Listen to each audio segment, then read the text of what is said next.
First time on YouTube मैं वो method share करने वाला हूँ जो कि मैं 25 से 30 हज़ार रुपये लेकर अपने पर्सनल कोचिंग में भी नहीं शेयर करता। तुमने बहुत बार मेरे से क्वेश्चन किया कि भैया स्ट्रॉन्ग अर्जेज आते हैं उनको कैसे मैं टैकल करूँ, कैसे उनको डील करूँ। हर 7-8 दिन बाद जो है एक ऐसी स्ट्रॉन्ग अर्ज आती है कि मैं खुद को रोक नहीं पाता एंड मेरे को वहाँ पे एक्ट आउट करना ही पड़ता है। सो उन सारे क्वेश्चन का आंसर इस वीडियो में। लेकिन उससे पहले हम बात करेंगे कि अर्जेज होती क्या है। जब भी तुमको एक स्ट्रॉन्ग अर्ज आती है या हाई अर्ज आती है तो थोड़ा सा वहाँ पे रुकना एंड खुद को ऑब्जर्व करना कि यार ये अर्जेज है क्या, कहाँ से आ रही है। एंड यू विल सी कि urges are just a voice, एक आपके अंदर की आवाज़ है जो आपको बोल रही है कि ये चलना करते हैं। थोड़ा सा जो उस दिन वेब सीरीज देखा था या पोर्न देखा था, चलो उसको दोबारा देख के फिर से करते हैं, बड़ा मज़ा आएगा। एंड तुम्हारी टेंडेंसी क्या होती है कि तुम जस्ट उसकी आवाज़ सुने, अपना फ़ोन उठाया एंड रन फॉर दैट, वो हम कर देते हैं। तो बेसिकली इन अर्जेज को रोकने के 2 तरीके होते हैं। First distracting way and second dealing way. पहले डिस्ट्रैक्टिंग वे के बारे में बात करता हूँ। जो भी नो फैप पे हैं या ट्रेडिशनल ब्रह्मचर्य मूवमेंट फॉलो करते हैं या एक डेज काउंट करते हैं, खुद से ही करना चाहते हैं, वो सारे लोग कहीं ना कहीं अपने आप में डिस्ट्रैक्टिंग वे ही फॉलो करते हैं। उनका ये है कि यार जब भी स्ट्रॉन्ग अर्जेज आए तो तुम पुशअप कर लो, पुलअप कर लो, या तो कोल्ड शावर ले लो या किसी से बात करने लग जाओ, किसी और चीज़ में अपने आप को इंडल्ज कर लो। एंड मल्टीपल टाइम ये वर्क भी करता है। इवन मैं अपने रिवॉर्ड सिस्टम में भी जो भी बच्चे शुरुआत में आते हैं उनको मैं सजेस्ट करता हूँ कि यार अभी एक काम करो कि तुम डिस्ट्रैक्टिंग वे के तरीके से जो है इसको डील करो।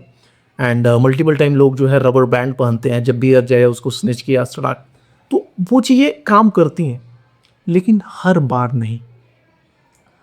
इसका एक मैं तुमको रीजन बताता हूँ क्या होता है। देखो, जो हमारे ब्रेन के पास डोपामिन लेवल है एंड जब भी हम लोग पोर्न देखते हैं तो जो डोपामिन सर्ज होता है वो ये इस लेवल पे होता है एंड हमारा ब्रेन हमेशा इसके लिए क्रेव करता है। लेकिन तुम अदर कोई सा भी एक्टिविटी करोगे, like may be exercise, may be cold shower या कोई भी चीज़, तो जो उसका डोपामिन तुमको मिलता है यहीं तक मिलता है। And literally bro, if you are addicted to the porn addiction, I am 100% sure तुम्हारे पास कोई दूसरा चीज़ है ही नहीं जो तुमको इतना लेवल ऑफ डोपामिन दे सके। That is only porn. इसीलिए तुमने बार बार देखा होगा कि यार मैं तो एक्सरसाइज भी कर लिया हूँ, मैं तो मेडिटेशन भी कर चुका हूँ, मैं तो कोल्ड शावर भी ले चुका हूँ, सारी चीज़ें करने के बाद भी जर्नलिंग भी कर लिया, तब भी ये क्यों अर्ज जा क्यों नहीं रहा है, क्यों नहीं जा रहा है? ये क्वेश्चन तुम्हारे पास होगा। एंड इवन जब भी तुम यूट्यूब वगैरह पे देखते भी होगे तो लोग यही चीज़ें सजेस्ट करते हैं कि जब भी अर्ज जाए तो एक काम करो, लगो पुशअप मारना। Brother, for you it's not working. So distracting way का ड्रॉबैक्स ही ये लीजिए। अब मैं बात करता हूँ second way, that is dealing way, जिससे तुम परमानेंटली इस अर्जेज को डील करने की एक टेक्निक सीख जाओगे, एक स्किल सीख जाओगे कि how to deal with the urges. इस मेथड को मैं तुमको एक रियल लाइफ एग्जांपल से जो है एक्सप्लेन करता हूँ। लाइक अभी कल की ही बात है, एक मेरे प्राइवेट कम्युनिटी में लड़का है, उसको हाई अर्जेज आ रहे थे एंड उसकी भी सेम टेंडेंसी है कि वो 7-8 दिन बाद उसको एक हाई अर्जेज आता है एंड वो उस पर गिव अप कर देता है। खुद को चाहकर भी वो रोक नहीं पाता है। एंड रिसेंटली उसने अभी 1 हफ्ते हुए होंगे उसने अपना ग्रुप ज्वाइन किया है। He is getting very high urges and उसने ग्रुप में भी इन्फॉर्म किया कि यार I am getting high urges. कुछ लोगों ने जो है उसको सजेशन भी दिया कि यार तुम कोल्ड शावर ले लो, तुम दूसरे से बात कर लो, तुम ये कर लो, वो कर लो। कुछ चूतियों ने ये भी सजेशन दिया कि ही हिला ले भाई। Then he done these things.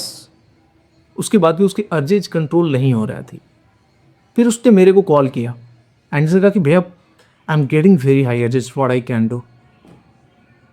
मैंने कहा अर्जेज आ रही हैं, ओके नो प्रॉब्लम, पहले तो रिलैक्स हो जा और मेरे को ये बताओ कि अर्जेज बोल क्या रही हैं तुमसे।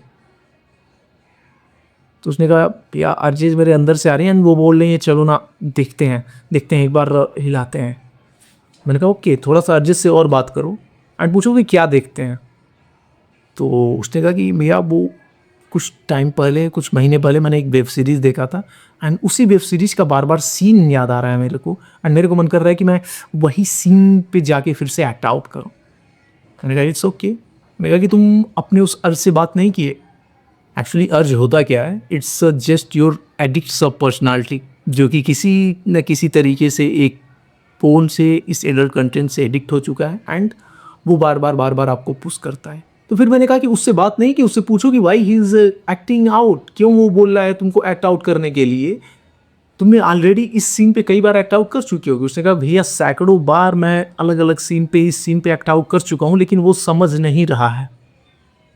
मैंने कहा इट्स ओके, उसको और बताओ, अपने पेन्स बताओ कि यार अगर तुम इस तरीके से एक्ट आउट करोगे तो तुम्हारा क्या सीनेरियो होगा।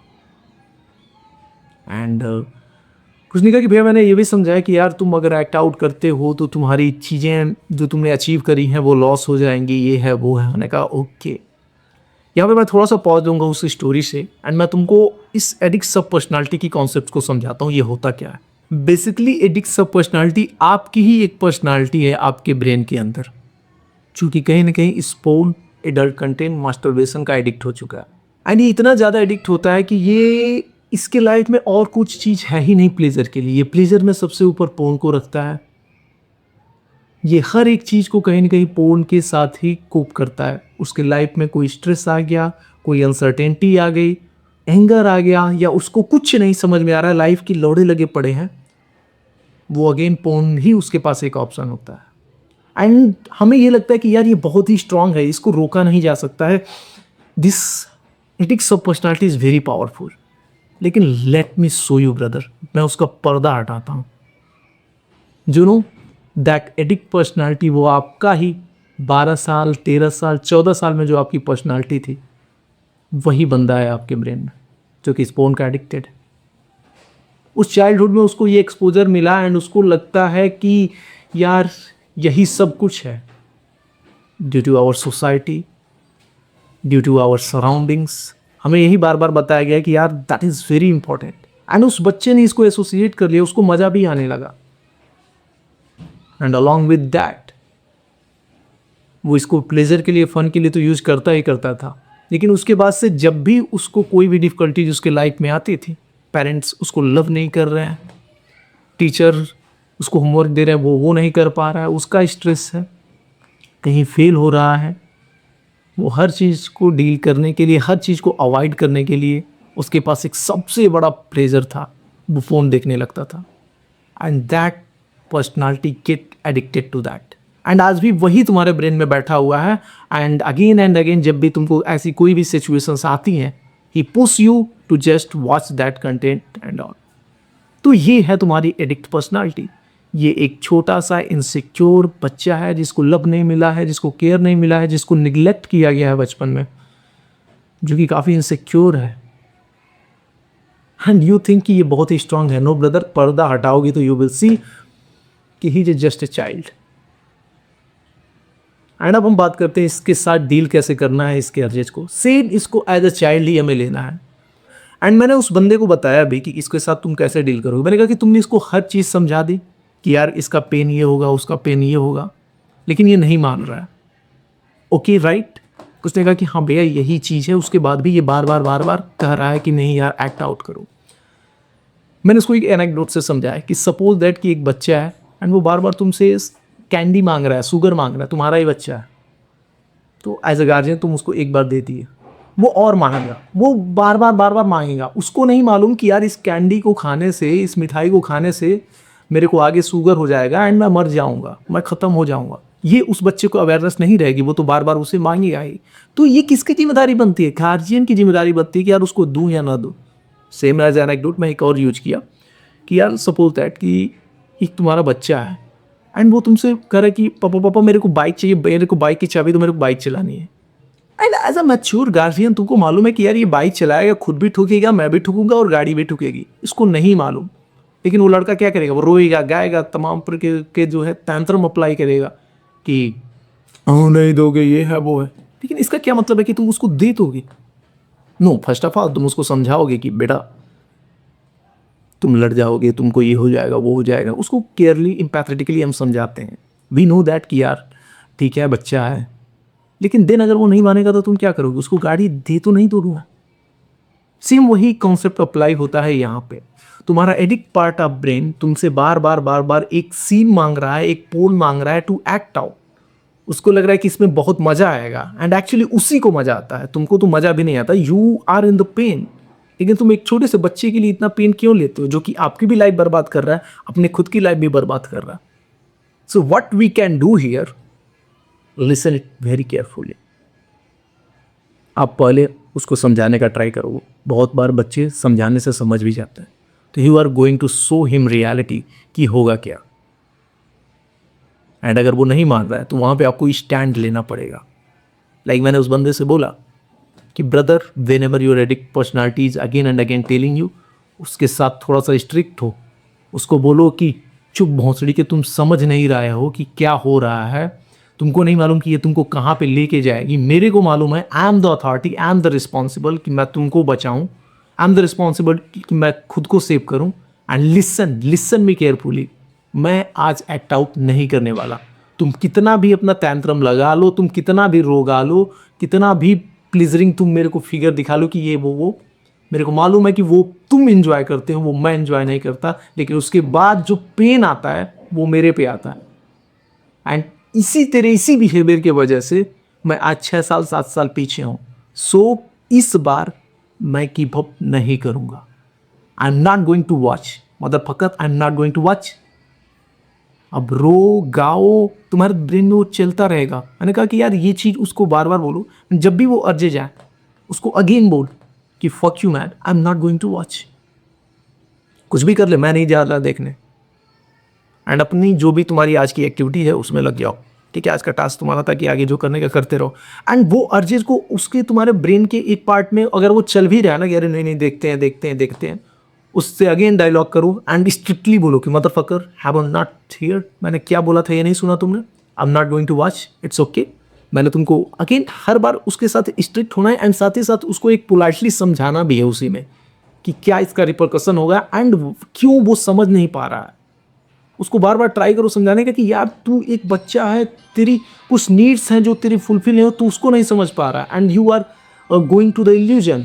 उसको बताओ कि यार पूरा का पूरा पोर्न, पूरा का पूरा वेब सीरीज, ये सारे के सारे इल्यूजन हैं। तुम एक इल्यूजन को चेंज कर रहे हो, they are not reality. Reality में सेक्स, इंटीमेसी काफ़ी अलग चीज़ होती है and you are just changing a illusion. उसको बार बार समझाओ, उसको डांटो एंड एट द एंड उसको ये प्रूव करो। 1-2 बार अगर तुम इस तरीके से उसको प्रूव कर दिए कि I am the authority, I am the in charge and मैं जो कहूँगा वही होगा, एंड तुमने उसको समझा के, उसको डांट के, उसको किसी भी तरीके से करके उसको रोक लिया, that's your biggest win man. 1 2 3 4 अगर इतने बार तुम विन कर लिए अपने इसी स्ट्रॉन्गर से, ही विल अंडरस्टैंड यार अब that person is not going to give me that. And वो साथ ही साथ तुम उसको हर बार समझा रहे हो एम्पैथेटिकली, वो डायलॉग उसके साथ कर रहे हो, तो उसके अंदर, उसके ब्रेन में भी, उसके भी सबकॉन्शियस ब्रेन में ये फिट हो जाएगा कि यार रियली में इतना हेल्पफुल नहीं है। मैं एक बच्चा था इसलिए मैं इस तरीके से सोचता था, रियलिटी में अब मैं एडल्ट हो चुका हूँ एंड मेरा एक स्क्रीन पे एक्ट आउट करना इल्यूजन चीज़ों को देख के, it's not a worth it. वो मैं बच्चा था जो कि इन सारी चीज़ों को लेके फैसिनेट था।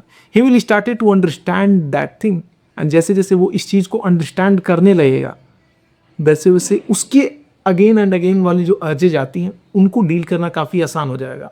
एंड अलॉन्ग विद दैट आप जिस जिस चीज़ों को वो कोप करता है, लाइक स्ट्रेस को कोप करने के लिए उसके पास कोई टूल्स नहीं होता है, वो पोर्न ही यूज करता है।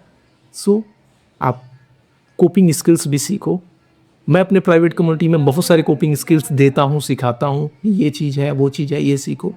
लाइक आपको दूसरी चीज़ें चाहिए to cope, you know those things. Porn के जगह पे स्ट्रेस है यार, फिगोंग मेडिटेशन करो, डीप ब्रीदिंग करो, कोई ना कोई चीज़ें तुमको जो है हेल्पफुल करेगा वहाँ पे। लोनलीनेस है, उसको कैसे कोप करना है, उसके भी मेथड्स होते हैं कि यार तुम जाओ, लोगों को अप्रोच करो, उनसे बात करो। वो नहीं तो आप थोड़ा सा वहाँ पे स्पिरिचुअल मेथड बहुत काम करता है कि यार अपने एक भगवान से, जो भी आपका इष्ट देव है, उनके साथ एक कनेक्शन जोड़ोगे ना, तो जो एक इम्पटीनेस होता है अंदर, वो खत्म होता है। तो this is the thing and यही एक तरीका है भैया आपके अर्जेज को, हाई स्ट्रॉन्ग अर्जेज को परमानेंटली डील करने का। जब आप 2-4 बार डील कर लेते हो, एक हैबिट बन जाता है एंड साथ ही साथ आप एक जो है हेल्दी कोपिंग स्किल्स भी सीख लेते हो, तो यू विल रियलाइज कि तुमको पोर्न का नीड ही नहीं है। हाँ, बट ये सारी चीज़ें करने के लिए एक सिस्टम की ज़रूरत होती है, जो सिस्टम आपको ये सब करा के दे। I can give you knowledge for free on here on YouTube. But if you want a system जिसके थ्रू आप पूरा का पूरा इस एडिक्शन से बाहर आ सकते हो, join my private community fight club, link in the description. That's all for today. Your brother Vihaan. See you soon.